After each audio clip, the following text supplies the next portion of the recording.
Post mortem report में 7 साल बच्चे सारम के कत्ल के बाबत सामने आने वाली बात के बाद केस का रुख एक मरतबा फिर तब्दील करने का फैसला कर लिया गया है। तफसीलात के मुताबिक कराची के इलाके नॉर्थ कराची से 7 साल बच्चे सारम की लाश मिलने के केस का रुख एक मरतबा फिर तब्दील करने का फैसला कर लिया गया। सारम कत्ल केस की तफ्तीश AVCC से वापस लेने के अहकाम जारी कर दिए गए हैं और केस एक मरतबा फिर जोन में मुंतकिल किया जाएगा। पुलिस हुकाम ने कहा है कि सारम का कत्ल केस अगवा का नहीं बल्कि कत्ल का है। केस पर आज 4 रुकनी तहकीकाती कमेटी बनाई जाएगी। हुकाम का कहना है था कि केस में एक मुलजिम को हिरासत में ले रखा है।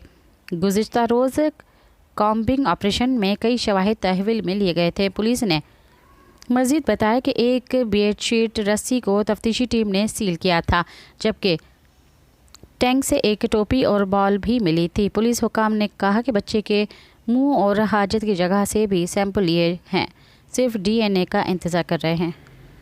सब्सक्राइब कयो अवामी न्यूज़ HD के ताज़ा तरीन ख़बरुन ला ॾिसंदा रहो अवामी न्यूज़ HD।